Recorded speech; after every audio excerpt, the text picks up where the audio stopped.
My hands are shaking, but the latch is cold and certain.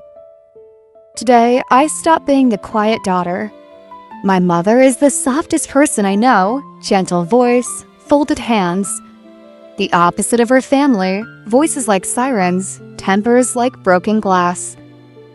We had this little dacha, my parents' refuge. Potatoes, carrots, beds of flowers, and quiet. Dad used to say, nothing good ever came from your mom's side. Then Dad died last summer. The house felt too big for Mom's grief. I moved in for a while, watched her learn to breathe again. She shooed me back to school with a smile. Live your life, I'm still strong. The kettle whistled, the calendar turned, the dacha slept under snow. Spring came.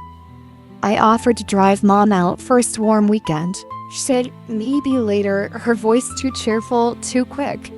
A lie wrapped in tea steam. The truth, Mom's sister borrowed the keys right after the funeral for the grandkids and never returned them. Grief is a fog. Sharks love fog. They moved in like a traveling circus. 5 kids, plastic swings, kiddie pools. The house became a daycare without permission. By the time I got inside, after proving co-ownership and changing the lock, the dacha wasn't a refuge. It was a ruin. Crayon storms on the walls, a yanked-out curtain rail, a broken mixer, gouged cabinets, toys exploding across the veranda. My throat burned. Dad's careful corners, Mom's neat linens, blown apart like dandelion seeds. I photographed everything. Close-ups of damage, video of the yard, lawn scalped where the pool and trampoline sat, garden beds trampled into raw dirt. I read the meter, logged dates, took a slow 360 of the empty rooms. Facts are cleaner than shouting. At Mom's table, wood-worn smooth by years of breakfasts, I showed her the photos. Her fingers trembled as she scrolled. Guilt tries to move in too. I locked that door too. I texted him from my phone, all communication through me now. Damage is documented. Pick up your things Saturday, after repairs. She called immediately, voice at jet engine volume. The first quiet I've heard from her in years.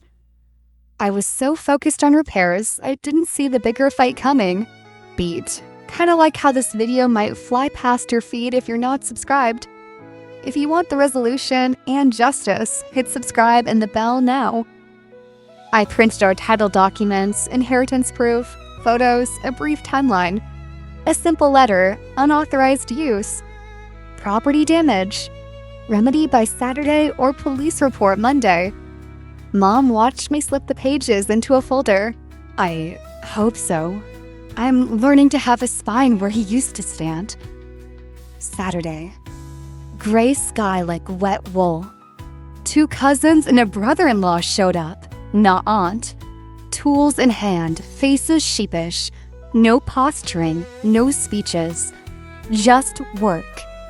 They rehung the curtain rail, replaced the mixer, patched and repainted walls, tightened cabinet hinges.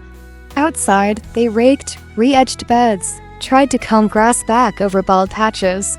Restoration hums like apology, even if the words never arrive. We laid their toys, kitty car, plastic slide, boxes of crayons, on a tarp like a yard sale that learned manners. I send their receipt for belongings. They send my repair acknowledgement. Mutual photos. Time stamped. Power is just a lock that remembers who owns it. That evening, Mom and I sat on the veranda. The air smelled like rain and sap. The house exhaled. I screwed a small key safe beside the door and set a fresh code. Mom nodded, relief puddling in her eyes. I stuck a laminated sheet by the entry, co-owned property. No access without written permission. Inside, I placed a folder labeled incident photos, logs, copies, receipts. For the first time since Dad died, the dacha feels like ours again, quiet and brave. We brewed tea. Mugs warmed our palms. The patched wall looked almost new. The curtain fell straight. In your place, would you call the police on family? Would you demand repairs or cut them off entirely? Was I right to draw a hard line? What would you have done? Tell me in the comments, honestly.